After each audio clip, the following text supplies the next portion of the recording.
لو أنزلنا هذا القرآن على جبل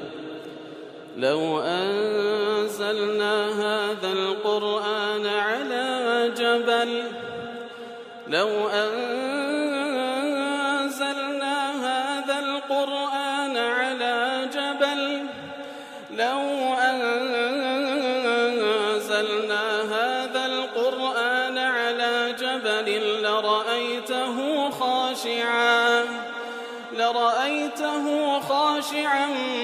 متصدعا من خشية الله وتلك الأمثال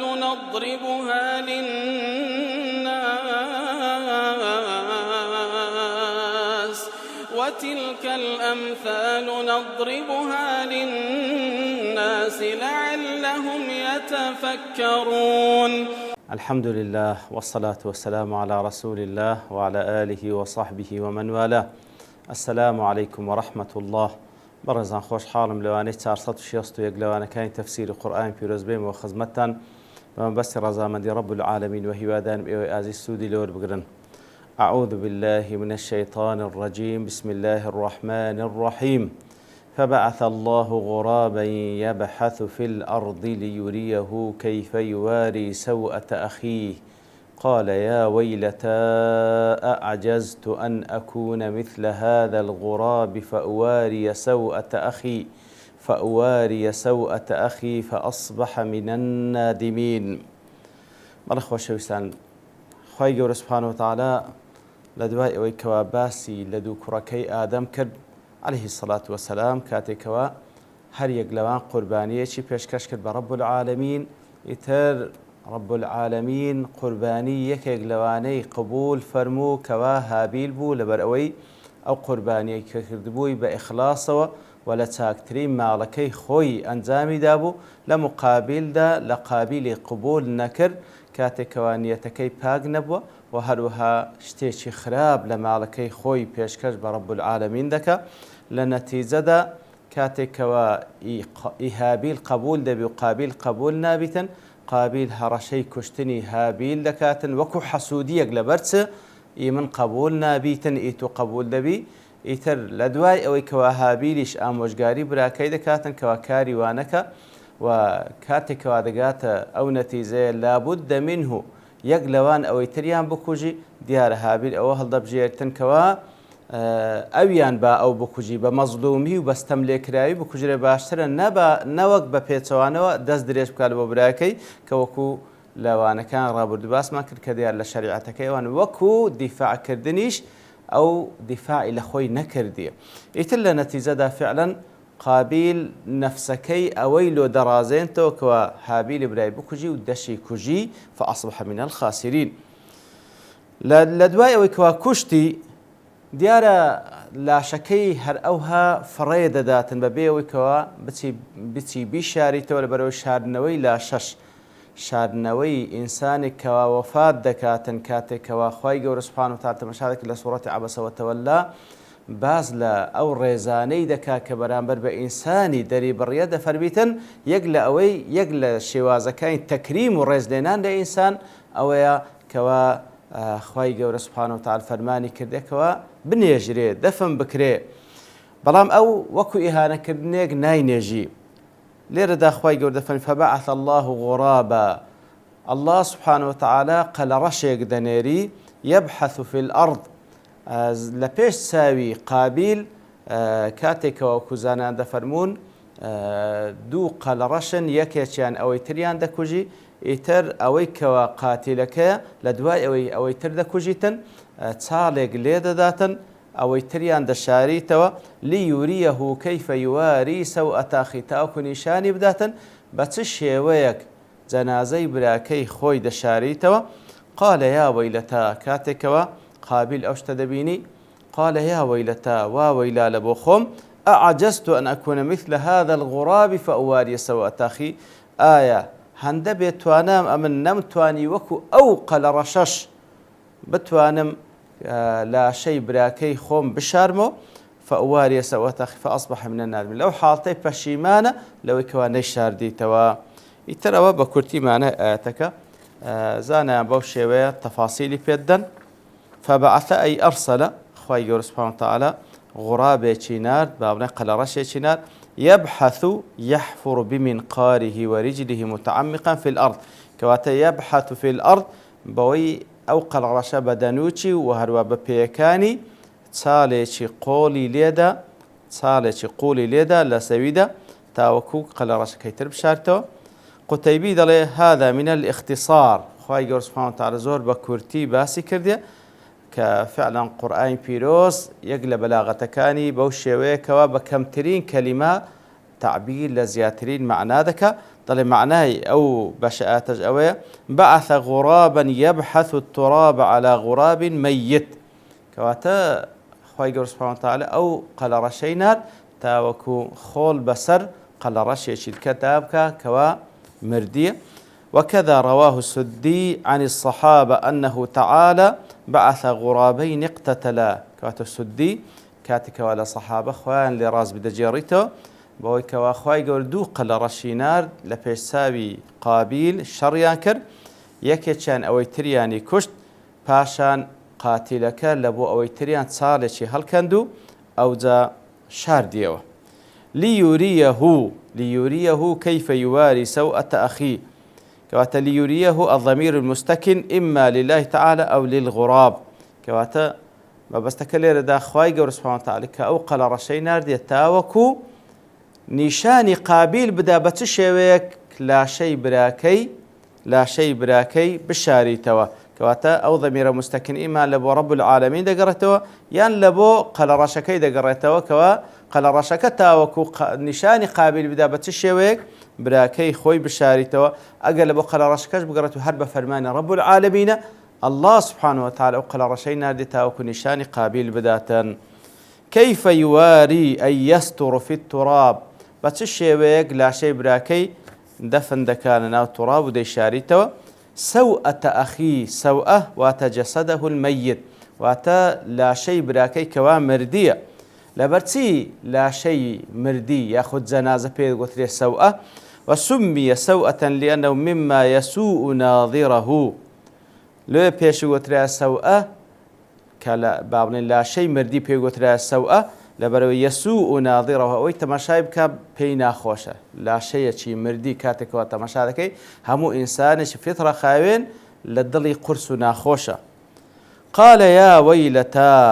یا وەیلەتا کەلیمەیەکە لە زمانی عەرەبی کەلیمەی جەزا و تەحەسوڕی پێدەگوترێتەوە کەلیمەیەکە وشەیەکە لە بۆ دەربڕینی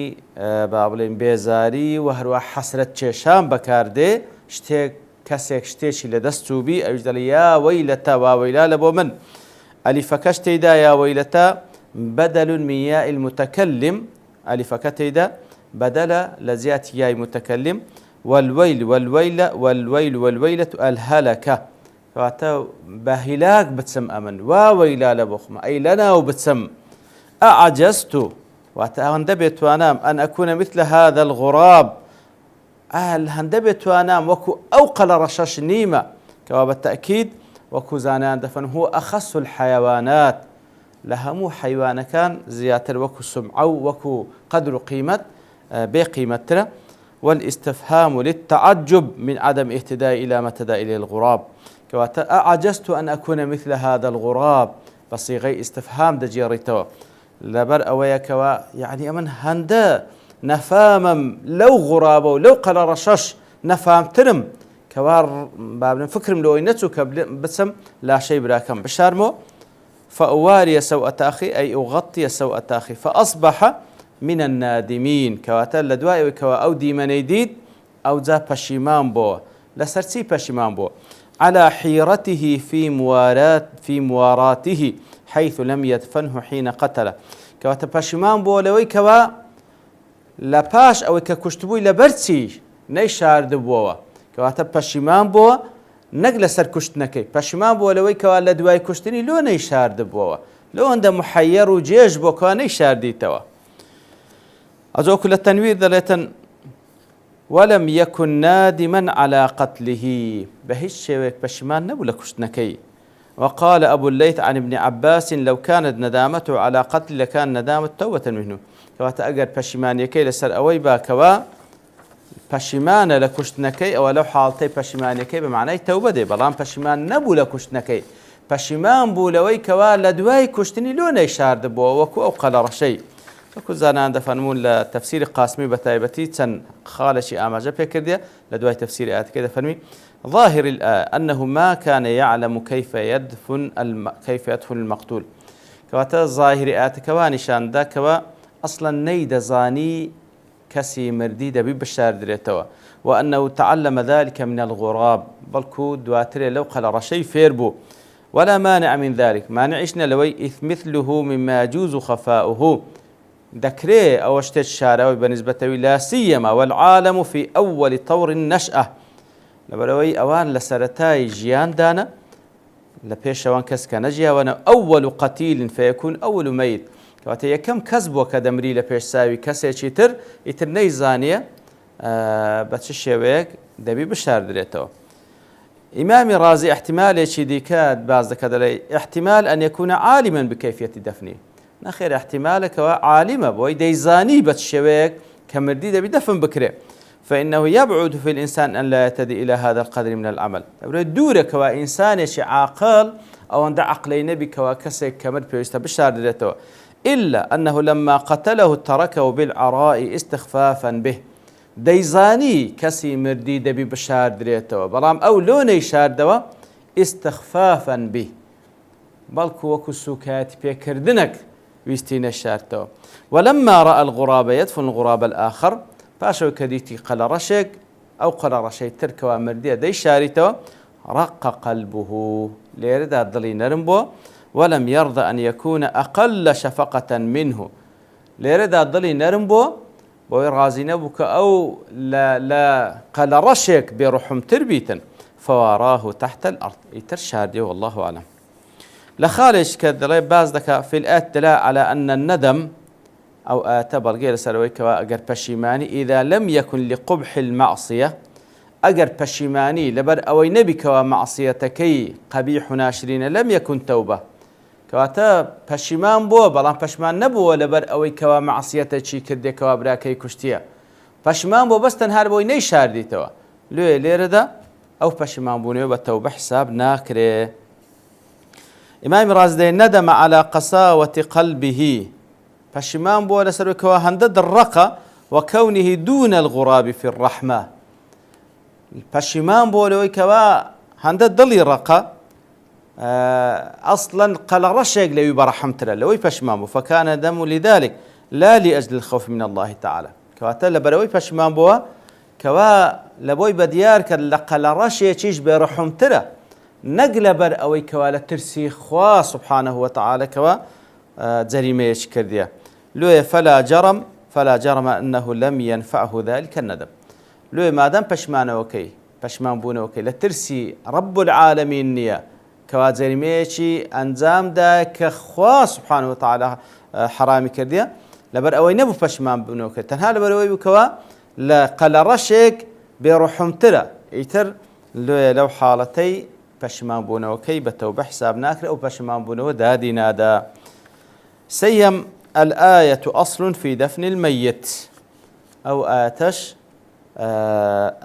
أصل كالسر أو كوادبي كسي كمرد بشهر دريتوا وكو معلومة كوا لفترة بشر وهروا على السنة بيغمبران وابوا عليه الصلاة والسلام كوا فعلا مردي بيوست بشهر دريتوا وكو زاناين ترجد فرمون أصلا بابرين كسي كدمري همو لا شيء أو مردية دبي تعورد لبو كساني مقابل مجر أو كسيك ودي شاريته يعني لبو كسيك ودي شوا وهروها كفني دكاتن أجنا غير أولوية مشادكي هالفطريا وكاسك كدمري دادا بوشري ودمساويش دادا بوشري لبروي هموي دبي تعورت والله أعلم وأصل جواها بشار دريتو هتازوا استعزال بلبكري لشار نوي لخالش كذا حكمة تخصيص الغراب كون دأبه المواراة لأنهم حيواناتان كخواي قول أو غراب قل رشي نار دي لبو قضية لبر أوي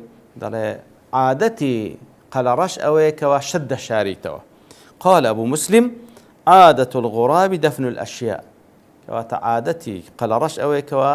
هەموو شتێک دەشاریتەوە. فجاء غراب فدفن شيئا فتعلم ذلك منه كواتا خواهي يقول أو قەلەڕەشەی هەر ئەو قەلەڕەشەی تری شارد و یاخود هەر شتێک کە بوو شاردیەوە ئیتر ئەو لێی فێر بوو کەوا پێویستە لاشەی براکەی دەفن بکە و بیشاریتەوە. والله أعلم. ئیتر لە دوایەوە خواهی گەورە سوبحانه وتعالى کاتێکەوە باسی تەریخی قەتلمان لۆ دەکا لە ئەوەلی بەشەریەت کە لە نێوان دوو کوڕەکەی ئادەم ڕوویدایە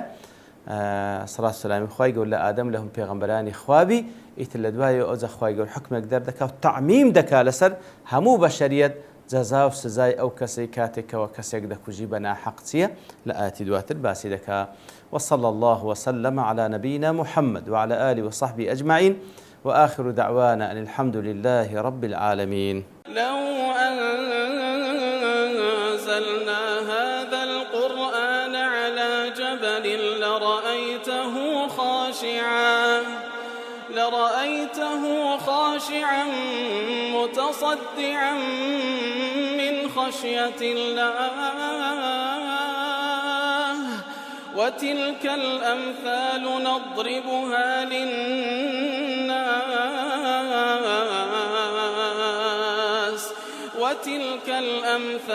نضربها للناس لعلهم يتفكرون.